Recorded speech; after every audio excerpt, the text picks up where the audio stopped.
Gracias por su amable compañía. La Asamblea Nacional acabó de aprobar una ley para que los niños y adolescentes que quedan huérfanos tras un femicidio y demás familiares que se quedan a cargo de ellos puedan continuar con su vida luego del hecho fatal.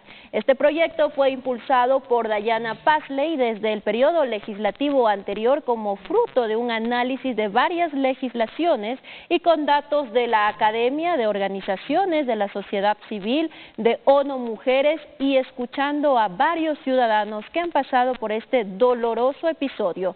Para conocer precisamente detalles de este proyecto, en esta mañana nos acompaña la legisladora Diana Pasley, asambleísta. Muy buenos días, bienvenida, gracias por acompañarnos. ¿A quiénes beneficia esta normativa? Muy buenos días a las madres, padres, hijos, hijas y demás familiares de las víctimas de femicidio. En el Ecuador, cada 23 horas, una mujer es brutalmente asesinada en manos de su pareja o de su expareja. Y siempre nos preguntamos qué pasa con los niños, niñas y adolescentes que quedan en orfandad. Pues es que no pasa nada, el Estado no activa sus servicios sociales, que por ley nos corresponde a todos, que pagamos con nuestros impuestos, y esta ley lo que propone es que se prioricen para las familias de las víctimas y que esos niñas y niñas que perdieron a su madre y a su padre de la noche a la mañana puedan continuar con sus estudios, puedan tener una vivienda, puedan acceder a atención médica, psiquiátrica, psicológica, si son mayores de edad puedan acceder a una plaza laboral y así recuperar sus planes de vida. Asambleísta, pero ¿cómo se garantiza la aplicación de esta ley? ¿Cómo garantizar que se priorice esa atención a los familiares de las víctimas? Precisamente para eso elaboramos una ley, la presenté en 2022 con apoyo de la Academia, con organizaciones de la sociedad civil, pero sobre todo con madres de las víctimas que no reciben justicia ni reparación de ningún tipo. Si las autoridades aplicaran las leyes existentes, porque finalmente existe por decreto un bono al que deberían acceder hijas e hijos en orfandad, si pudieran acceder, si se ejecutara ese presupuesto, no necesitaríamos leyes adicionales. Pero en nuestro país necesitamos leyes específicas que atiendan una problemática específica, que en este caso es el dolor, la tragedia que viven las familias de las víctimas, luego de que el Estado no pudo proteger a las mujeres de su casa. Entonces, si el primer deber del Estado es protegernos como ciudadanas, si hay una ley ya para prevenir la violencia contra las mujeres, si el Estado falla en la prevención, lo mínimo que debe hacer es contener a esas abuelas que se convirtieron en madres y en abogadas de sus hijas de pronto, de repente, por el femicidio de sus hijas. Si bien es cierto, asambleísta, que este tipo de leyes no devolverá la vida a la víctima y no le devolverá la madre a aquellos hijos que se quedaron huérfanos, también es cierto que nos alegramos de compartir este tipo de informaciones aquí en nuestro noticiero, en nuestro espacio de opinión a fondo, pues vemos que la Asamblea de alguna manera también se sensibiliza y deja de lado esa bandera política tan individualista en determinados proyectos y se unen por una causa que realmente pues ayuda a las familias de aquellas víctimas, a las familias que ya han pasado por un dolor profundo de perder a una madre, a una hija, a una hermana, a una mujer ecuatoriana. Y no es fácil, y eso muestra un cierto grado de madurez de los asambleístas. Tengo el orgullo de decir que en este segundo periodo mío, que es el último como asambleísta, es la 8ª ley que logro hacer realidad. Y llegar a consensos o lograr leyes que se aprueben por unanimidad requiere de un esfuerzo gigantesco y de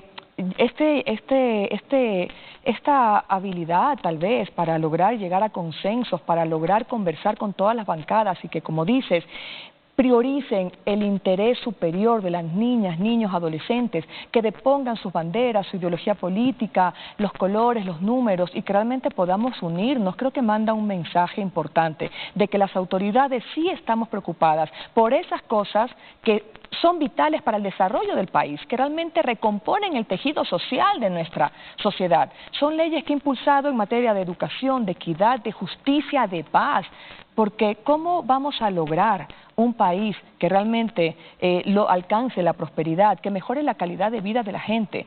Si las mujeres que muchos insisten en decir que somos el núcleo de la familia y la familia es el núcleo de la sociedad.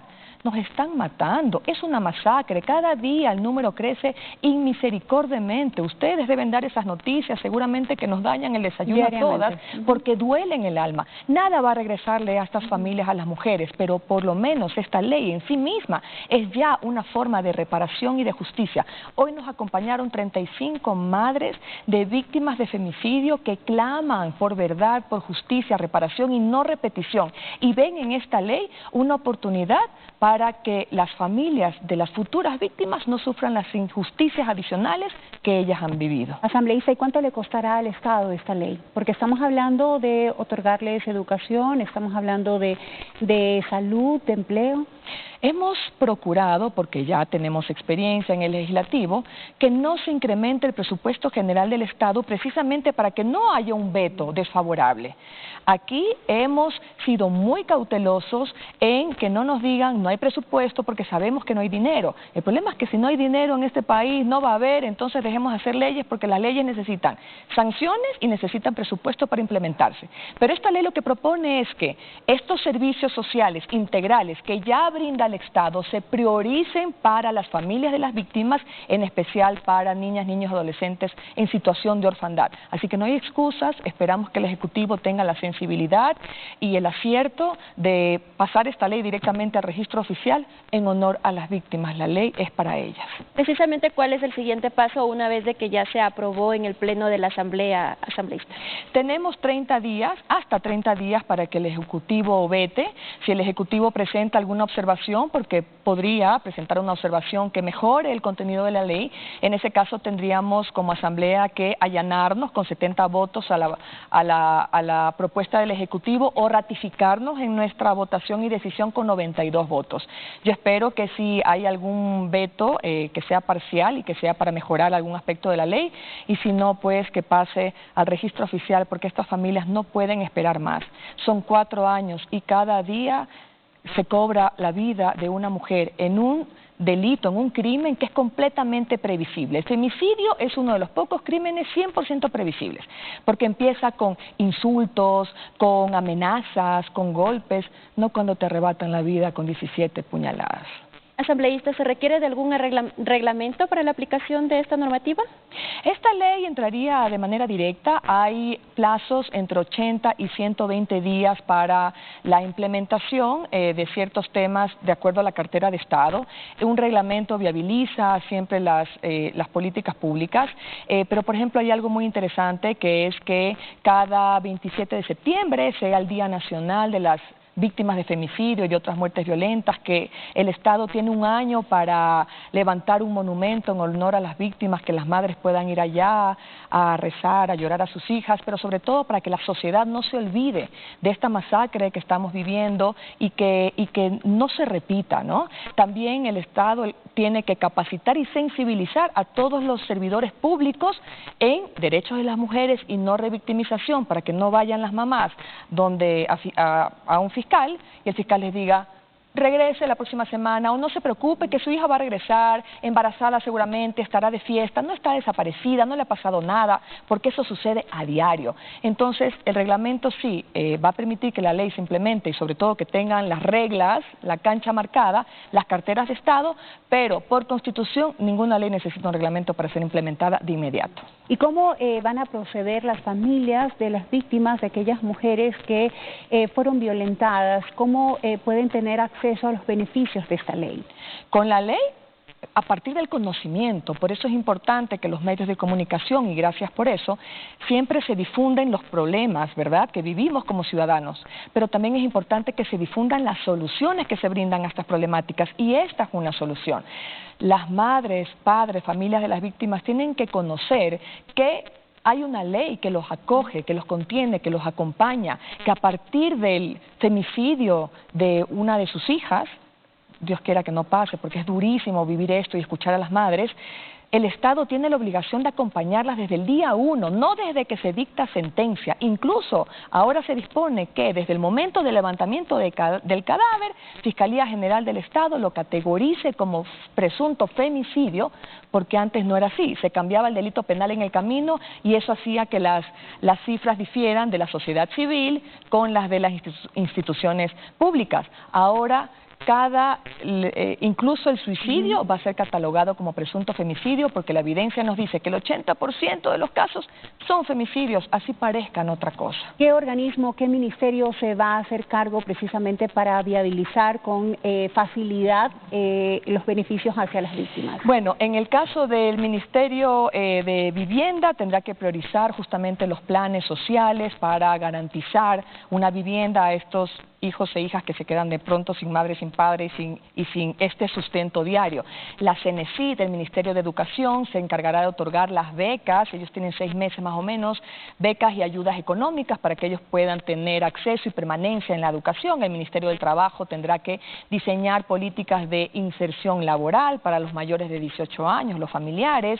El Ministerio de Salud brindará atención médica, psiquiátrica. También está el MIES, que tiene la obligación de establecer un plan de ejecución del presupuesto para otorgarles a los beneficiarios esta pensión mensual. Por decreto existe un bono que cuando construimos la ley tan solo les llegaba al 8.3% de los hijos y las hijas en situación de orfandad. ¿Por qué? Porque no había ni siquiera un registro de los casos de los niños y niñas que quedaban sin su madre. Entonces ahora hay este registro de sentencias, el Consejo de la Judicatura tiene que establecer protocolos de seguimiento para que las sentencias se cumplan. Incluso los jueces y las juezas tienen que conversar con las familias de las víctimas para que la reparación simbólica sea una reparación para ellas, no como sucedió en el gobierno anterior del expresidente Lasso, que en el caso de María Belén Bernal dispuso arbitraria e insensiblemente que se derribe el edificio de la policía donde se cometió el crimen, como si eso en algo reparaba a la madre y a la familia de la víctima. Ya no puede ser así. Ahora pues tienen más marcada la cancha. Creo yo que esta ley era necesaria y las madres presentes hoy con las cuales hemos llorado, en realidad hemos compartido, nos han acompañado en todo el proceso de esta ley.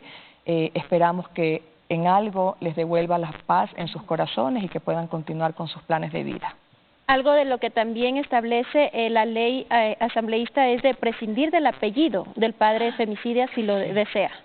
¿Ustedes se imaginan que niños, hay casos de 1 añito y medio de edad, de 4 años, de 8 años, de 14, cuyo padre asesina frente a ellos, a su madre, y ellos tengan la obligación de continuar por el resto de sus vidas con el apellido del femicida, del que fue condenado ya por femicidio, que mató a su madre? Es durísimo. Entonces, una de las cosas principales que nos pedían las madres de las víctimas era que les permitieran, en caso de que así lo decida el menor de edad, que puedan cambiarse de apellido al apellido de la madre. ¿Cómo privarles de algo así? Porque además es parte de esta recuperación del plan de vida. Las Naciones Unidas llama reparación transformadora a esta posibilidad de las familias de que todo vuelva a ser como antes del femicidio. Sabemos que no es posible, pero en algo, aunque sea, no tienen dinero ni siquiera para coger un taxi, ir a la notaría, se les exonera de esos costos. No tienen, se convierten en abogadas, no saben cuál es la hoja de ruta a seguir luego del femicidio. Entonces queremos que el Estado, ya que no pudo proteger a las mujeres de sus agresores, como es su primer deber, entonces les brinde acompañamiento, contención y reparación. Asambleísta, ¿puede un menor de edad decidir sobre su apellido o sería quien esté bajo su tutela? Bajo su tutela, por supuesto, con el debido acompañamiento, pero siempre poniendo por encima el interés superior del niño, para que él pues sienta, debe ser muy duro, realmente debe ser muy duro. Hemos escuchado a niños y niñas no solo que se avergüenzan, a veces es el dolor y les piden que no los nombren con su apellido, y hemos escuchado con atención estos pedidos, lo hemos debatido ampliamente, no solamente con las familias, con los asambleístas, con todas las instituciones del Estado que han ido a comparecer, con los organismos internacionales, con las organizaciones de la sociedad civil que han estado súper pendientes de este proyecto, y este tema se mantuvo en la ley porque lo consideraban prioritario como una forma de reparación. Ha sido una ley que, como usted bien lo ha descrito, asambleísta, ha durado 4 años en estudio, con la participación de los familiares de las víctimas, escuchando a las madres, a los niños, con detalles que deben ser muy duros después de la ausencia y del horror que han tenido que vivir. ¿En cuánto tiempo entonces espera, una vez que ha sido ya aprobada la ley, que el Ejecutivo pueda dar pues ya paso para el registro oficial? Tiene hasta 30 días el Ejecutivo para presentar su veto, hasta 30. Podría ser antes, sin embargo, esperamos que esta ley pase al registro oficial de inmediato y que los plazos empiecen a correr para que los beneficiarios puedan recibir justamente las garantías que les da la ley. Y algo importante tal vez que tocar en este espacio es la importancia de la prevención. Nosotros quisiéramos que el país no requiera de una ley, porque esta ley es post-mortem, es una vez que ya no se pudo evitar un femicidio, pero existe la ley que también impulsamos, ¿no? Un grupo, pero fue en el 2018 que se aprobó la ley para prevenir y erradicar la violencia contra las mujeres, que articula todo un sistema de prevención. Es una ley a la que siempre le ha hecho falta presupuesto. Entonces también necesitamos gobernantes que sean sensibles hacia nuestras problemáticas. Las mujeres somos más del 50% de la población, tenemos una mirada distinta sobre muchas cosas, nuestra dinámica de vida es distinta, nuestros miedos son distintos, las cosas que nos acechan, las cosas que nos pasan, las motivaciones para que nos maten. De hecho, hay personas que me preguntan, ¿por qué existe una ley para prevenir la violencia contra las mujeres y no contra los hombres? Y es porque a las mujeres nos matan a diario, es sistemático, no es episódico, a los hombres también los matan, sí. ¿Y por qué si existe una ley ya de prevención, por qué seguimos contando en las noticias diariamente acerca de estos casos de horror, de femicidio en el país? Porque el Estado no ha sido eficiente en su implementación, porque creo que no hemos tenido autoridades lo suficientemente sensibilizadas o conocedoras de la problemática de temas de género, de derechos de las mujeres, que parece a veces que seguimos siendo menos importantes que otros temas. Incluso hay movilizaciones que se dan por el alza de precios de combustible y entendemos que eso afecta a muchas familias. Pero la cantidad de mujeres desde el 2014 que se tipificó el femicidio, han sido 1.600 mujeres asesinadas y alrededor de 1.700 niñas y niños que han quedado en la orfandad.